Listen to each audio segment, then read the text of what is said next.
Thank you. Great.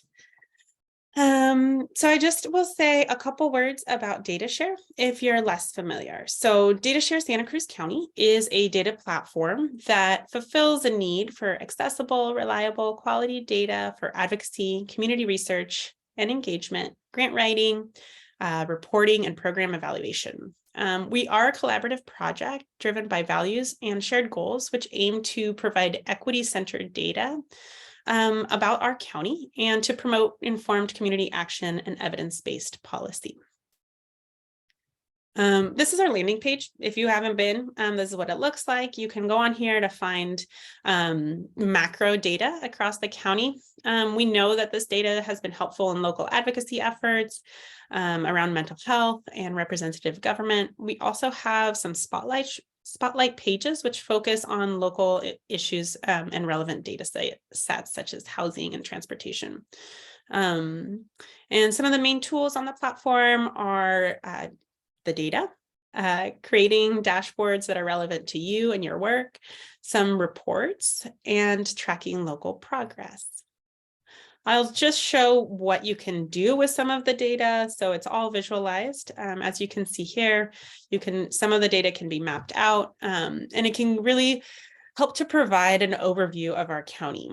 So for example, you can see some of the data points that we've pulled from this platform, which show income distribution throughout the county, as well as the median household income by race and ethnicity. Clearly, you can see disparities that we talk about in our day-to-day work represented in the macro data here. And one of our partnerships has been with Cradle to Career. So I'll let Sage talk a little bit about our partnership and about C2C. Great. So for those of you that are unfamiliar, Cradle to Career Santa Cruz County is a family advocacy organization and a community connector. We originally started in Live Oak, and we've now expanded to 3 new districts throughout the county. So something that our collective does is bring together community partners and connects them with local parents to hear directly about how to support the hopes, dreams, and concerns of local families. Our mission is to work collectively to empower families, deliver resources, and advocate for equitable and inclusive support systems to eliminate disparities and ensure that all Santa Cruz County children and families can thrive. And we work on 4 different pillars. That's good health, good education, community strength, and good character. And we have worked with DataShare for a few years now. And most recently, that has been in this partnership to bring more information about how to create equitable and accessible surveys out into the community. As a community-based organization, we really heavily rely on feedback from the families and parents that we work with. So we have worked with DataShare to create some of our surveys and found that some of our learnings would probably be valuable to others in the community. So that's kind of what brought us here today. Thanks, Sage. So this section is interactive. If you don't have a pen and paper nearby, you can pull up a note on your screen. Because it's interactive, I would love it if everyone could introduce themselves in the chat box with your name, and if you're related to an agency or a project, so we can get to know a little bit more about each other. And you don't have to go on camera. I know we're recording. So if everyone could just say hi, we'll do a bit of an introduction. We were earlier sharing your daily self-care, so we can just quickly do that. We might as well get used to talking to each other because we're going to do a lot of that today. So I'll say my name's Eva, and my self-care today was to go to do my physical therapy at home, which involved a lot of breathing on the floor. And I will pass it to Con. Let me know if I said your name right. Yeah, absolutely. Thank you, Eva. Good morning, everyone. I'm an AmeriCorps Vista service member at the Monterey County Prescribed Safe Initiative, as well as a youth organization called Youth Recovery Connections in San Benito County. And I'll popcorn over to Sage. Great, thank you. Hi, everyone. My name is Sage. I'm with Cradle to Career Santa Cruz County. And my self-care practice is journaling. And I will pass it to Mary if you're available to speak. Hi, yes, good morning. Thank you. So my name is Mary White. I'm with San Benito County Public Health. I'm a pharmacist here, and I manage our immunization program and also lead our county's opioid task force. My self-care is that I usually start the morning early with my coffee and do some meditation.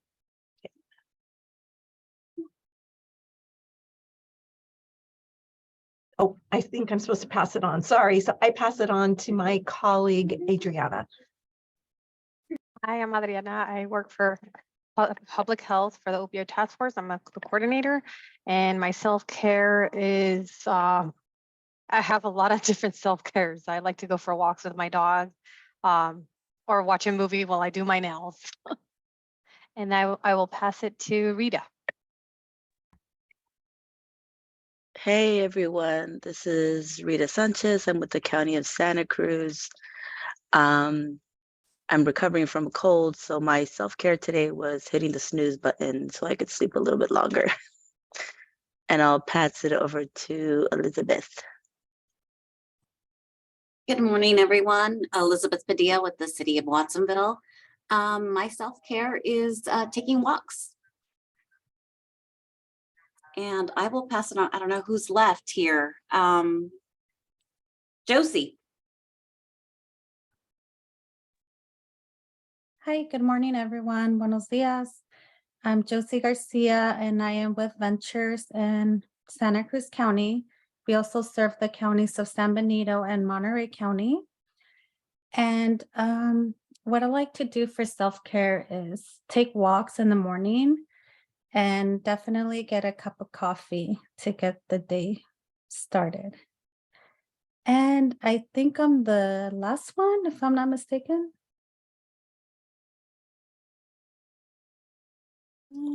I think maybe Rita. Welcome. If you're available to say hi. Hey, I actually went.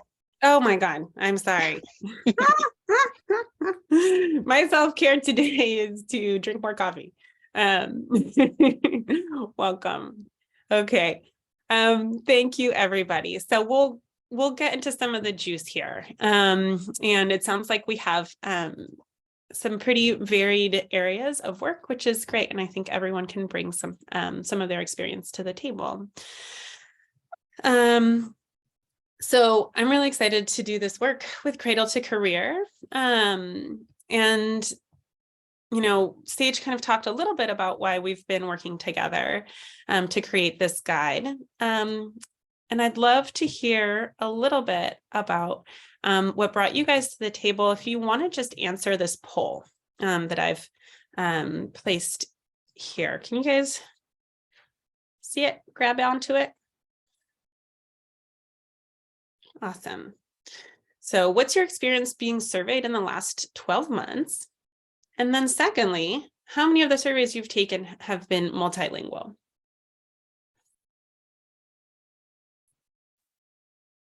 And I can see that just the distribution right now, it's not exactly equal, right? It's not that every single survey we take is multilingual. And obviously that can be contextual, but in our county and in San Benito County and in Monterey County, we have multiple languages that we work with and multiple communities that we work with, which is, thank you for answering the poll, which is the reason that we decided to do this specific training around multilingual surveying. So Sage, do you want to say a couple things about kind of what brought us to this moment? Yeah, absolutely. So as I mentioned, as a community-based organization, we are really dependent on feedback from the community and specifically work with parents and families. So we're really interested on hearing what they have to say about our programs and how they've impacted them. So one of the main ways we collect a lot of our data for reporting purposes and then also for planning for the next year is through this big spring survey that we share out with the community. And when you're so reliant on one survey to collect your information for not only looking back on the year behind, but also looking forward to the year ahead, it's really important to be putting it together in a way that make sense not only to the community, but for the data points that you're trying to collect. And we understand that we work with a largely bilingual population, if not primarily Spanish speaking. So we wanted to make sure that we were sending out this survey in a way that made sense for the populations that we're working with. And we really didn't find a lot of resources on creating an effective multilingual survey in the community. So that's why we reached out to DataShare to kind of get some help and support on how to do that. And just throughout the process, there's a lot of different hiccups and things that you run into that you wouldn't necessarily find with a monolingual survey. So this is kind of really highlighting the key points that we found we needed additional research or support in. And we just imagine that other folks in the community would come across similar obstacles. So no need to, rewrite the wheel once it's been done once. So that's just kind of a little bit of what brought us here and what this guide kind of will hopefully help you all with. Yeah, and for DataShare, we saw the need in our work for some best practices. We know that locally generated community data is critical to our work to ensure that we are making data-driven policy decisions and that the nuances in the data are so important. Our platform, DataShare Santa Cruz County, provides data from large data sets, such as the census or the American Community Survey. But we know that community-driven data collected in language-inclusive formats are really missing from those large data sets. So that's why this was important work for us to focus on. Great.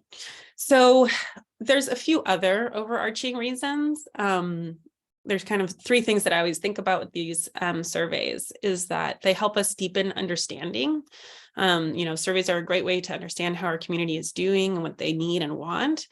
And this information is used to develop strategic plans, strengthen advocacy efforts, and to track the impact of work. It also, a great survey can help increase engagement.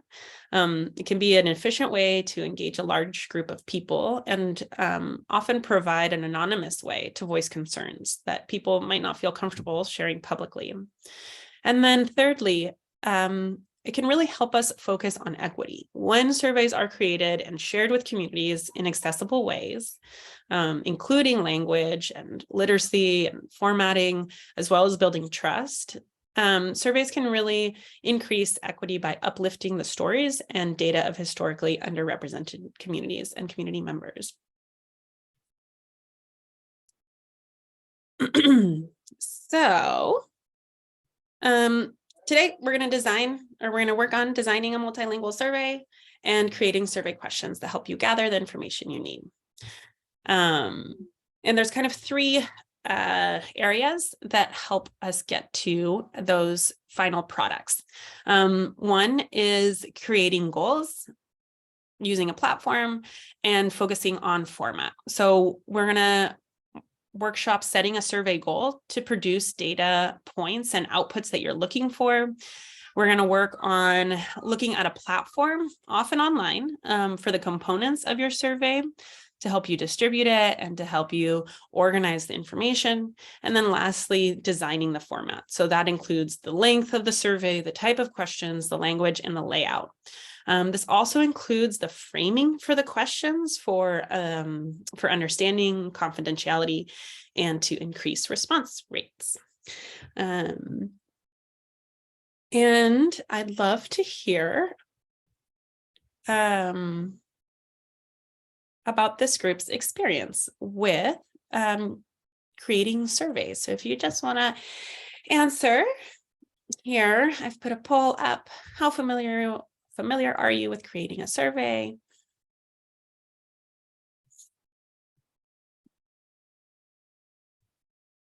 Great. So some varied experience here. Some folks have never created a survey and some are old hands. What I have learned is that every time I create a survey, I learn something new.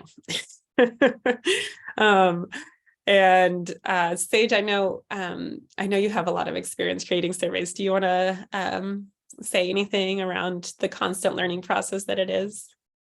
Totally. Well, just kind of based on the results that we got back from folks, it looks like it's pretty well distributed from never creating a survey to creating a lot of surveys. And I think whether you've created 0 or a lot, you'll find that, as Eva mentioned, it's a constant learning process. I know for me and the work that I do, whether I'm just creating a short survey to get feedback from a meeting, or as I mentioned on our spring survey, getting feedback from, programs across an entire academic year, I always learn something that can be done better, can be done more concisely, and can be done in a more accessible way.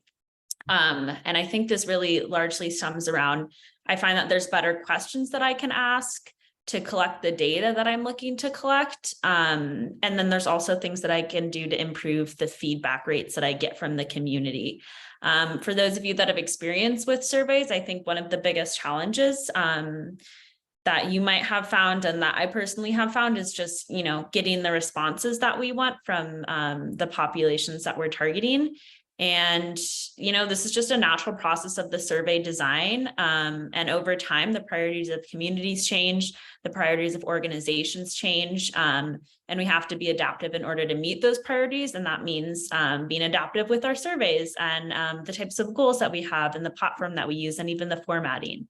But I think when you're starting from a strong foundation of what that goal is and what you're trying to achieve with your survey, that can really make the downstream process of creating questions and formatting a lot easier. So I think that's the most important place to start, whether you've done many surveys or this is your first one, to just be really clear on what your goal is for that survey.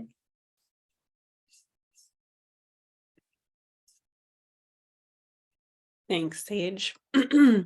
So step 1, establish survey goals. You would think that this would be easier than it sounds, but it's not that easy, because sometimes you have this touch point with the folks that you work with. Let's say you have a general meeting once every 6 months, and there's all these questions and all of these activities that you're doing. But there's kind of 3 things that we like to think about when we're before we even start drafting a survey. So one is what overall strategy are you aiming to measure with your survey? So look at, here's what I like to do. I like to put the mission and the vision statement and the values of the project that I'm working on, in front of me, either written down or on the screen. And that's where I begin. Every question should be aligned with your overarching goal or strategy for the program that you're working with. It's really helpful also to look at a strategic plan if you have one available, or even a charter document, which is just that guiding language around how the work is being conducted. But definitely at a minimum, a mission statement is a key tool when drafting your survey goal. So start with that, a one-line statement of what the goal of the survey is connected to your overall mission. Secondly, I think this one is one that we don't think about as often, but just as reviewing the assumptions that you have. So are you coming to this survey, are you coming to this survey with a specific hypothesis that you're working off of? So this is an important piece to be transparent with yourself. Sometimes also it helps to make a list. So that you are noticing in your questions or in the formatting if there's any unintended biases. And we'll look at kind of some examples around what I mean by assumptions. And then lastly is to just engage with some basic tools for managing a goal. I put SMART goals up here on this slide. People have other tools that they use.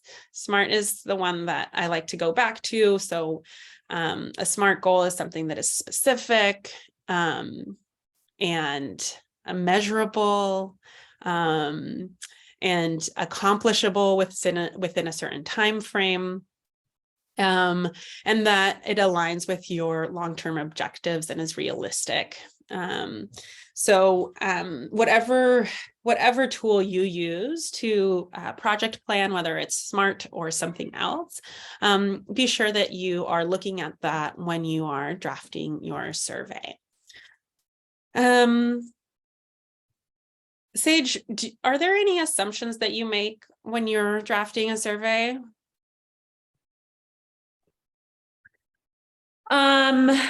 We operate under the assumption that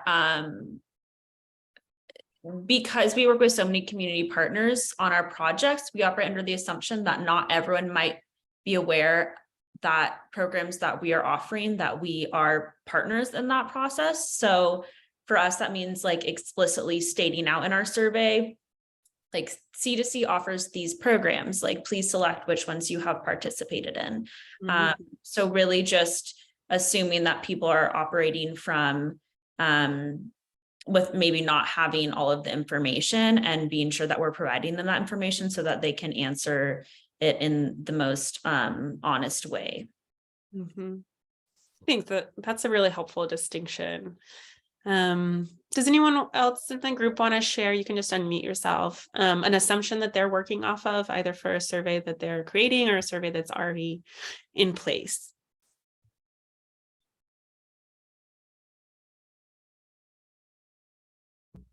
I'll go.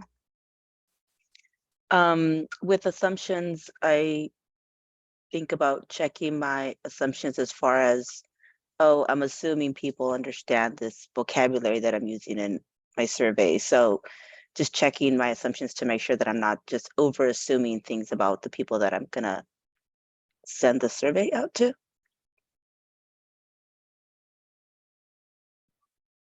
Thank you, Rita. That's also very helpful. Does anyone else want to share something?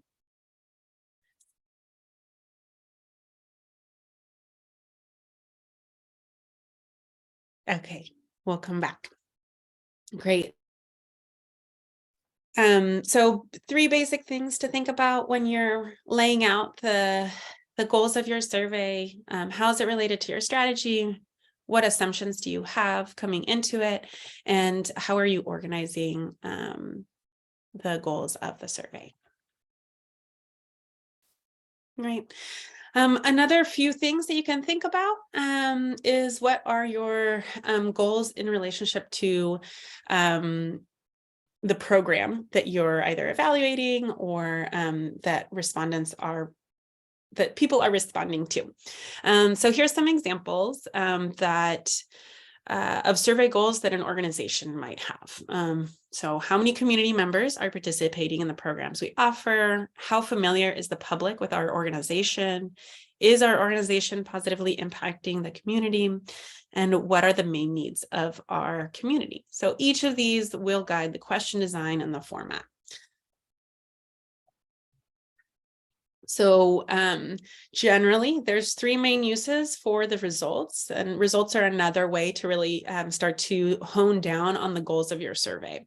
So think about what your results will be used for, as that will inform the design and the questions you ask. So depending on your goal, you're going to be seeking different results. So some common survey results are used for tracking the impact, informing internal future work plans, or providing a report back to the general public to show the progress of a project or an organization. And does anyone want to share what the results of their survey is being used for?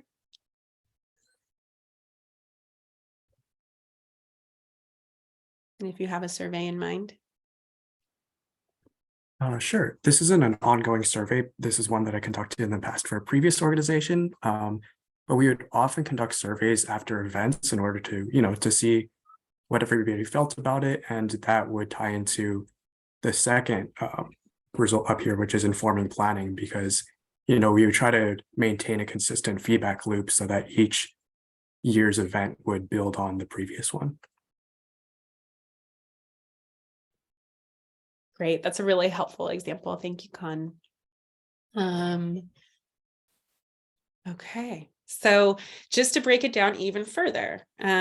So if you know what your results are going to be used for, here's a way in which that knowledge can then inform some examples of how you would plan your questions. So if you want to get impact on program planning, you might not need rigorous data analysis. So this data can be collected through open-ended questions that, really gathers qualitative data. So open-ended questions gathers qualitative data. This, you don't have to analyze it. You just kind of read through it. If you have a lot of it, you can code it. We're not going to get into that today, but that is one way that you can really get those stories also. However, if you're looking to count how many community members are utilizing your organization's services, you're probably going to want to mainly focus on quantitative data that asks folks to report on participation. So you might want to use more close-ended questions. This is for a large number of participants. If you want to say, I don't know, survey 100 or 1,000 community members, you want to set up the survey in a way that allows you to do the data analysis of large sets of data. And so that means setting up the survey with response choices that allow you to really filter through all that information on the back end once you have your results. So we're not shooting for perfection. I'm just going to give us an opportunity as a group to do a quick activity around goals. Okay, so we are going to set a timer. We are going to, if you have your camera on, we're going to turn it off so that you can have some mental space to answer a couple of these questions. So just jot down a quick response to these 4 questions. Like I said, it's not about perfection. What's the main goal of your survey? 1 line. How is your survey goal aligned to the overarching, the mission statement of the project that you're working on? How will the survey results be used? And who is your target audience? So I'm going to set a timer for 5 minutes. It's right now 10:32. So we'll be back at 10:37. It's a great time to take a quick bio break if you need to. If you have to do that instead, we'll come back and debrief as a group on some of these questions. So go ahead. I will set that timer starting now. Thank you.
Hi, everybody.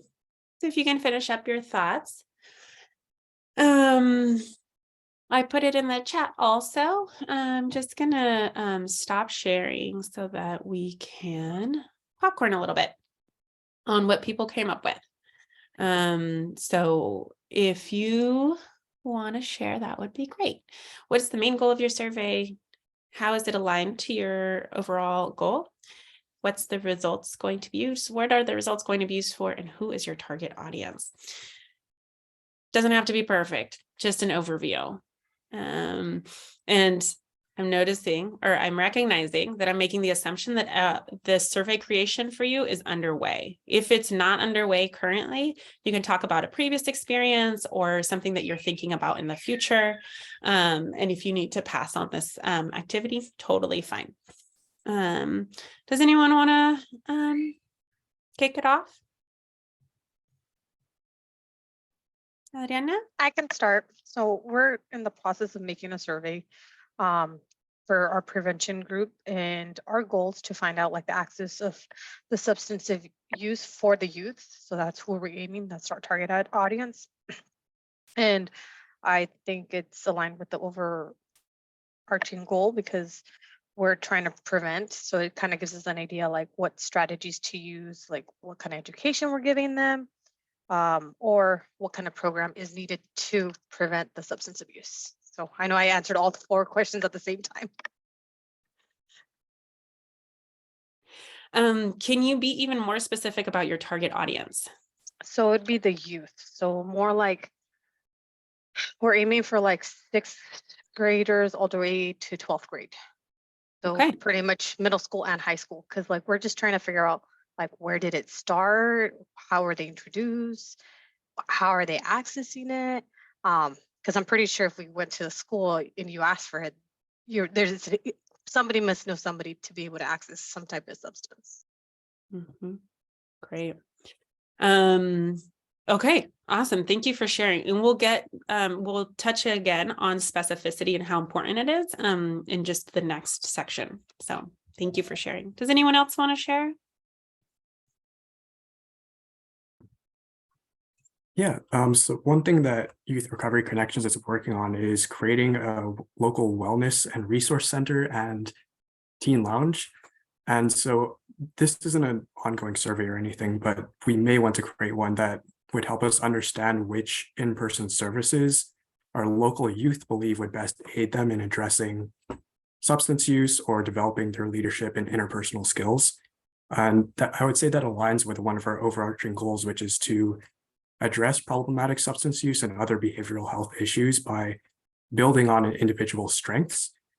And so the survey would be used for informing the services that we provide, as well as which aspects we'd want to promote and highlight when we're going to schools, for example, and saying, hey, this is this new thing that we have in town. And our target audience would be local youth. So like Adriana said, maybe ages 12 through 24, so local youth and young adults, I would say. Great. And then my question for you is, can you be more specific about your area? Like what youth in what area? And the only reason I ask that is because transportation is such a barrier to access for young people.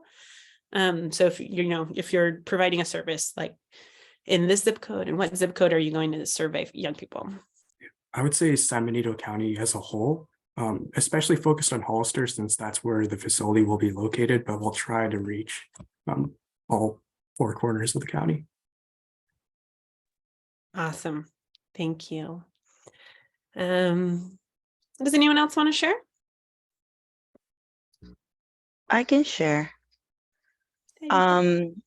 The survey that I'm trying to put together, well, let me see the questions. So I'm trying to gather information specifically from South County Latinos around any interests and specifically any barriers or challenges they face towards participating in county commissions, advisory bodies, and boards. We're trying to increase representation of South County Latinos in our commissions, our county commissions. So the information that we gather would help create policy and procedures and change our outreach and things like that. So yeah, that's where I'm at. And any questions or feedback from y'all? Oh, it's just fascinating work. I'm so glad you guys are doing that. I guess, are there any assumptions that you're working off of that you're noticing? Well, one big kind of aha moment was when we were talking about the target audience. Initially, we thought, well, we want to outreach to folks, to everyone, all South County, Latino residents, socioeconomic status, but we took a step back and thought, well, if our goal is to improve our policy procedures and outreach to get people to participate in commissions, we want to make sure that our target audience is folks who are ready to participate in commissions. We have to think about, literacy, status. Can they read at an 8th grade level or something, right? Like we have to think about, like, are they ready to participate in commissions? Because it wouldn't benefit us to gather information from someone who is just not able to read any type of research that's thrown at them. I don't know. We're kind of, that's where we're at. Like, I don't want to make any assumptions about, we don't want to say that the target audience is everyone, like, oh, we want to get everyone. It's more like, okay, well, there's got to be a group, maybe people who are currently already participating in school boards or PTAs, or parents who are actively involved in their community, kind of a thing, right? Like maybe that's the target audience that we need to get in. So yeah. Thank you so much for sharing that process. It sounds like you're really investigating some of what the meaning of target means, right? In relationship to the goal. Yeah, thank you. Okay. Is anyone else yearning or burning to share, or shall we move forward? Well, we mainly put together a lot of surveys on an annual basis. I'm not currently working on one now. I actually just finished one up. We have an annual summer program that we put together that I'm in charge of. It's our Summer in the City internship program, and it is targeted at juniors and seniors in high school. And we put together a survey at the end of every session to find out more about what they thought about the presentation, the curriculum that was put together for them, what else they would like to see and learn more about. And we use that feedback every single year to build the curriculum around what it is the students want to learn. And so this last survey that we put together, we learned that students wanted to learn more about financial literacy and how to apply for scholarships. And so we're aligning speakers and presenters to come and talk to the students more about, how they can save for college, how they can use credit cards wisely, opening up a checking account, saving for their future. And then same thing with everything that they want to learn about. We line up different speakers every single year. And so every year the curriculum changes a little bit and improves. And so every single year we're going to be putting together this survey. We do the same thing for another program that we have, which is the Watsonville Academy. And I think is a perfect target audience, Rita, for what you just talked about. So I want to connect with you. It's all about folks and adults who want to get involved in local government. So it's teaching them all the backstory of what we do, how we do it, how they can get involved, how they can participate in committees, run for council. So every single year we have a group of about 20 to 25 adults that participate in a 9-week program, visit all of our different departments. And then again, we do a survey to get more feedback on what it is they want to learn. And every year we tweak the curriculum and the tours and department tours that we do to, to feed whatever their interests are. Thank you, Elizabeth. I really appreciate kind of also this focus on using the results in a responsive manner, right? So that we're not just recreating programs over, every single year, not knowing if we're still responding to the main needs of, the constituents or the program participants. So it's, and it's not always easy to be that reflexive. In fact, it's generally really hard, especially when you're working within, structures like funding. Yes, definitely. Well, we have, but we have yeah, I great mean, you've partners. explained We it really work with- well. Yeah, we work with the school district, so we've been able to manage it so far. That's great. That's great. Thank you. Okay, so I'll just say that this is really rich. As you can see, sometimes I like to answer those questions multiple times for one survey. So if you're just really getting going on a survey design, think about that process. It will save you time later. But we're just going to move on for a moment and talk about step 2 around creating a survey, which is figuring out how you're going to get that survey into the hands of the people that you want to respond. We don't spend a lot of time on this, but I will say that if you have a captive audience at an in-person event or a meeting, a paper copy is still a great method, though it does add some work on the back end to input data that you've collected.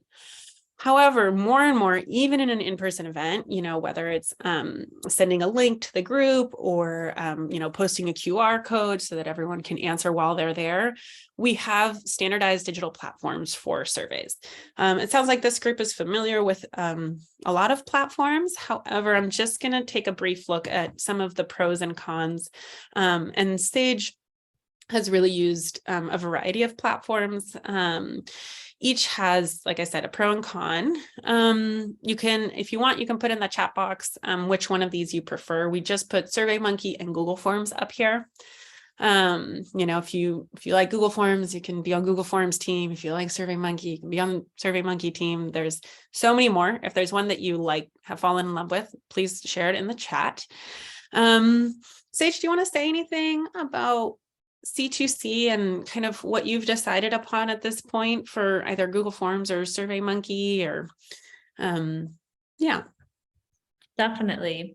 And I'll just kind of share as, to kind of go back to the point of the constant learning and constant shiftings that organizations do. Now we're kind of venturing into even a new survey platform that's not even on here. And that's through HubSpot, because that's what we're using to store a lot of our data now. But as Eva mentioned, really switching to an electronic format really saves the team a lot of time. But it does pose some challenges to accessibility. So it's always nice to have a paper copy available. In our experience, I found that for like quick feedback, I find Google Forms really helpful.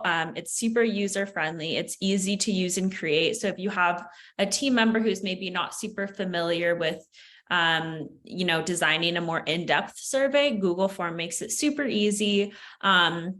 You still are able to look at your results in a really clear way. And that information will be delineated depending on what type of question you ask. And then for our larger like spring survey, we've used SurveyMonkey and we'll continue to use SurveyMonkey just because it does a really great job of kind of pulling some analysis of your data. And it enables you to ask a little bit more specific questions, and there's different types of questions that you can ask that maybe Google Forms is limited in. So again, I think both platforms are really great and have strengths and weaknesses, and it's just a matter of kind of matching what your overarching goal is to one of these platforms. But I think most surveys could successfully live on either one. Thanks, Sage. Yeah, if, here's what they look like if you haven't seen them lately. Both of these are, as you can see, the language is integrated onto one page. And we're gonna move into that chat now. So talking about how to think about accessibility and language in the design of the format. So designing the format of your survey, this is like where you think about the length of your survey, the type of questions you want to put, the language, and also the layout. How do you want the survey to flow and look? You know, if you're working with a certain population that's very visual, what's the look and feel of the survey, and does it align with how the population generally responds to communications? So this section also includes the framing of questions so that they're most understandable. This is where you would address confidentiality, and all of these elements, when done well, can really help increase response rates. I'll say 3 things that are important to keep in mind in question design, which is, you know, the process of crafting the questions that'll get you the answers that you're looking for. So you want to, you know, the process includes crafting the questions that are most accessible, framing the questions to be effective in tracking over time. So you can do some comparison and some points in time analysis, and choosing question formats that can promote inclusivity, utilizing different scales and open-ended responses, and then making choices about how to implement multilingual questions and the translations. And each of these steps in the process, you want to think about, what are you doing to make the response as accurate as possible? What are you doing to make the response relevant over time? And how is your question engaging with issues of accessibility? Excuse me. So main points: clarity, consistent, and variety. So to ensure the accuracy of the responses, you want to have clarity, consistency, and variety. So what am I talking about? I'm talking about clear, concise, specific questions. These are short, easy to read questions. Consistency. You want to be consistent with how each question is aligning with your goal, but then also simple things like, are the responses similar to one another? So are the ones and are the scales formatted in the same way so that the respondent isn't getting confused with every question? And then variety. You know, you're always looking for a survey that's going to be engaging enough that the respondent will get through it, but not so long that it's going to lose its relevancy or be discarded by the respondent. So short but sweet, and engaging. And as we've seen earlier, you might need a few different types of questions to ensure that you're really getting to the results that you need. I've listed here on this slide the basic types of questions and answers, and we're going to talk a little bit about each of these. So here's an example of an open-ended question. Do you have any comments or suggestions that you would like to share with C2C? Very open-ended. This is that qualitative, rich storytelling data. Sage, do you want to share a pro and con that you've found with open-ended questions? Absolutely. So I think one of the pros with it being so open is there's a lot of opportunity to just get really rich community input and hear directly from their voice about how a program has or hasn't helped them. Again, giving the option for a comment or suggestion that might not really be able to fit into any other type of question. So it's a really great opportunity to get strong qualitative data. One of the cons is that, again, since it is so open-ended, an opportunity for so much individuality in response, it can be really challenging to work with this data set and extract like strong themes or just translate it into a way that is kind of gets you a more like numerical outcome of the question that you're asking. So those are some of the pros and cons that I've found. I don't know if anyone else has worked with open-ended questions before, or might have just an idea of something that could be beneficial or challenging with this type of question. But you could feel free to share in the chat, or if you want to verbally say something, that'd be great.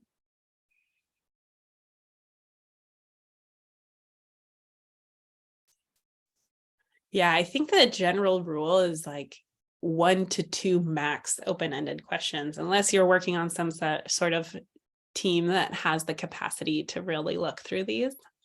I've found like really random things happen in open-ended questions, you know, so that's always a gift to read through them and be like, oh, you're talking about pizza, fascinating. So sometimes it can be really fun, and sometimes it can be a little overwhelming, just like you mentioned. So open-ended questions, that richness, scales. This is that macro data really works off of closed responses like scales. So things to consider here is, you know, that scales are super helpful. They give us a range of choices. They're generally easy to analyze from the back end. Once you have your raw data, you're going to get consistent responses. So you're not going to get those crazy outliers. You know, just some things to consider is that the type of scale you use to frame your questions will collect different types of information, and certain scales are a better fit for different audiences. So here I've put these smiley faces, great scale to use for populations that have really varied literacy levels, you know, or that you're working with children. You can always see these type of scales when you go in to see the doctor, where it has like the really sad face and then the really happy face in terms of your pain levels. It's a subjective range, but it does make it accessible for different age groups. So once you decide what scale you want to use, be consistent with the response options throughout your survey. So if 1 is going to be negative and 5 is going to be positive, just make sure that in every response in your survey, it is similarly rated. Another type of scale, this is the Spanish side. So we'll take a look here. But the Likert scale can be, this is what this is. This is the Likert scale, which can be used when you're wanting to measure a level of agreement to a statement. Typically, the scales go from 1 to 4, 1 to 5. Here's the English slide. And I really find this helpful to format some of those basic survey questions, you know, and it has the response set on the left-hand column.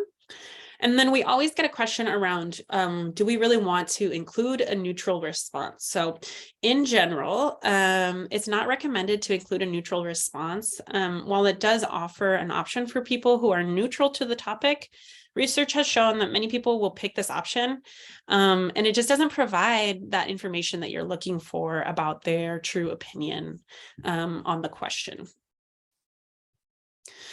So let's look at this example of a question that is on a Likert scale, keeping in mind those key points.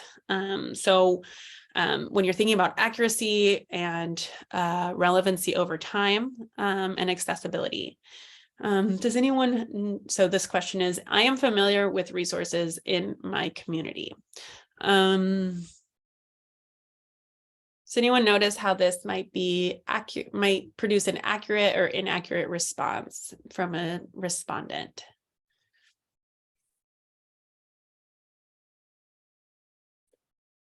I feel like the question might be a little too vague.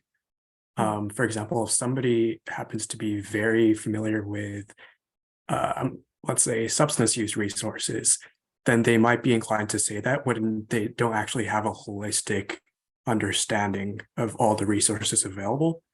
Whereas somebody who is a little bit more broadly in tune with community resources, they might be a little less inclined to say that they are familiar, just because they're not as, I'm sorry, I'm like thinking on my feet. They're not as familiar with any individual one, if that makes sense. Mm-hmm. Yeah, there's some basic assumptions in this question, right? One, that the word familiar is going to mean the same thing to everyone, and that the words resources is going to mean the same thing to everyone. So that might change the accuracy of your response. Again, this is why framing in a survey, the delivering of a survey is so important. And the relationship that you have with respondents is so important. Thank you, Con, for noticing that and sharing. And in terms of this response, the responses that you would get to this, are they relevant over time? You know, if you were to ask this question in 12 months, would you get a response that you could compare? To a certain extent, probably. And it just depends on how specific your goal is for this survey.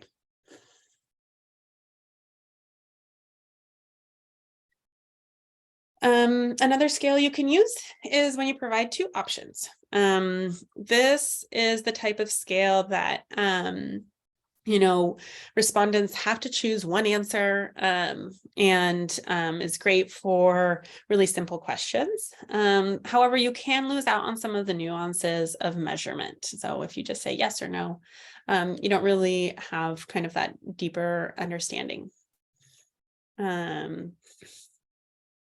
Right, so here's a couple uses of a dichotomous scale. Was this year's programs helpful? And are you interested in receiving our newsletter? Oh, this slide says A and A. I believe they're supposed to say A and B, but which one you can just put in the chat.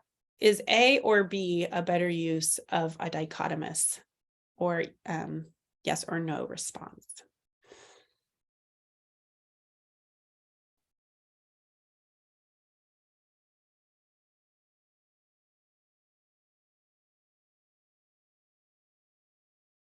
Yeah, so a real simple question can have a really simple and specific response. So the second question, are you interested in receiving our newsletter? There's no gray area there. It's just either you are or you're not in this case. Here's another example of a dichotomous scale. Would you be interested in participating in a future leadership meeting? Yes or no? Very simple, concise. Here's another one. So when you're thinking about relevance, again, will this question, if you ask it again in 12 months, be comparable to the answers you got today? We're going to skip this activity for time's sake. So framing. Couple things about framing. You want to ask yourself, the framing is what comes before people start to respond to questions. So how are you going to share your survey results? If it's for the public, then you want to provide context for the questions. Where are these coming from? What are they for? Do you have some key concepts or programs you want to explain to respondents before you start to fill out the questions part? And then if it's for internal use, you might be able to go into more detail in the questions because, you know, you're referencing specific contexts that are already familiar to program respondents. You can get away with internal surveys with some more jargon or acronyms, for example. And we're going to talk a little bit about accessibility. And some of you mentioned how you're already integrating some key accessibility concepts into your surveys, which is great. So there's a spectrum of accessibility. So one is just being able to access the information and be able to participate. So that's access. And then there's being included. So seeing yourself as part of the respondents or part of the participants. So, you know, then we're moving more towards inclusion.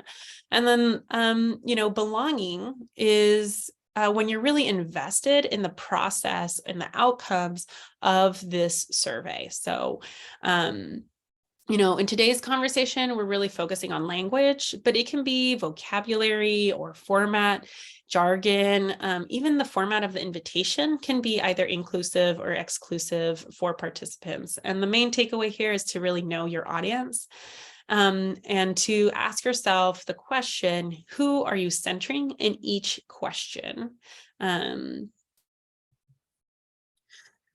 So there's some basic best practices that I like to look at. And this was adapted from a great resource, which I'll send in our follow-up email for those of you that are really dedicated to, you know, this work all the time. It's from More Than Numbers, A Guide Towards Diversity, Equity, and Inclusion by the Charles and Lynn Schumerman Family Partnerships. the 6 best practices that they work on and recommend to promote a thoughtful approach to equity and inclusion, besides language, is to explain why you're collecting demographic data. So generally, at this point in time, most surveys include a section that people can opt in or opt out of for demographic data. If you explain why you're collecting that information, you're more likely to get responses. Race and ethnicity, gender, socioeconomic status, all of those are very socially laden questions, and framing is extremely important. And you want to assess the order of response choices. So are you building into something, right? So are you starting with demographic data and then you're going into more specific questions? Always give respondents an opportunity to opt out of questions.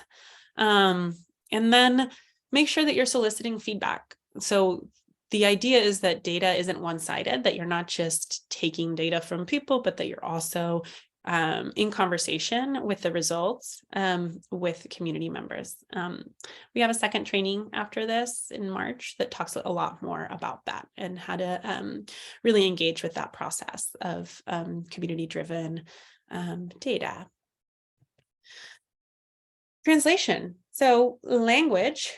We have a few programs that we use to translate the questions. So you can, if you have someone on staff, you can use your staff person that is the translator, Google Translate or rev.com. Rev.com, you have to pay for it.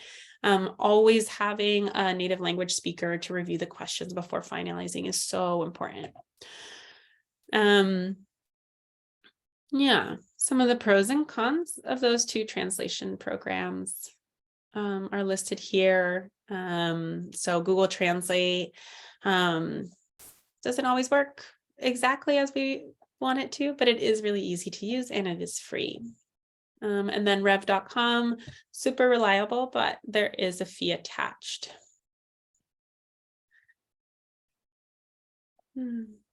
So I'll stop here. And I'm going to launch a poll. This is our time to finish our conversations. If you guys can let us know how this training landed for you, I'd really appreciate it. We want to continue to offer this as a resource and have it be as helpful as possible.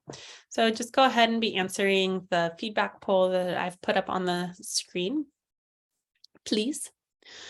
And here are some key takeaways from today. Clear, concise, and relevant over time. Less is more.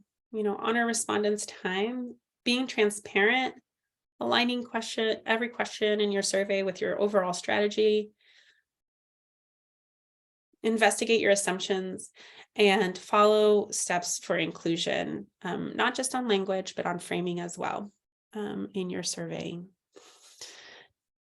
And with that, I'm going to stop talking. Does anyone have anything, any insights or further questions they want to share or ask or comment? Lots of knowledge in this group.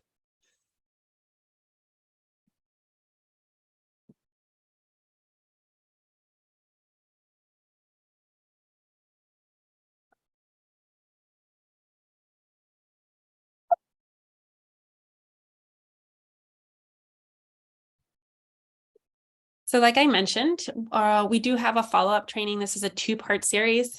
On March 16th, we're going to take a look at how it looks once it comes out the other side. So once you have your data, once the respondents have filled out their surveys and you've inputted it into some sort of spreadsheet, what do you do with it? And how do you make meaning from that information?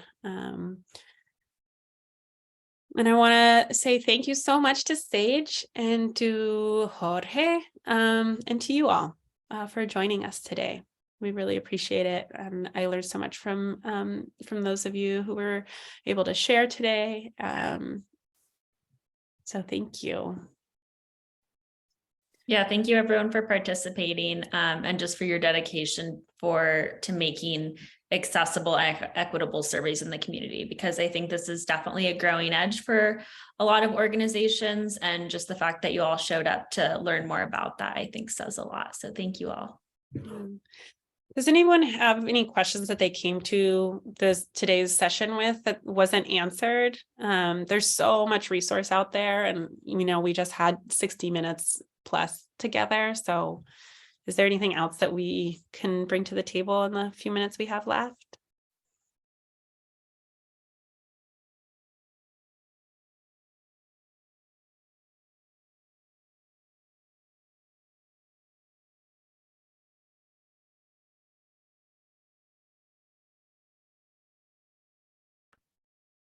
Great. Well, thank you so much. I'm going to stop recording. I mentioned a couple resources.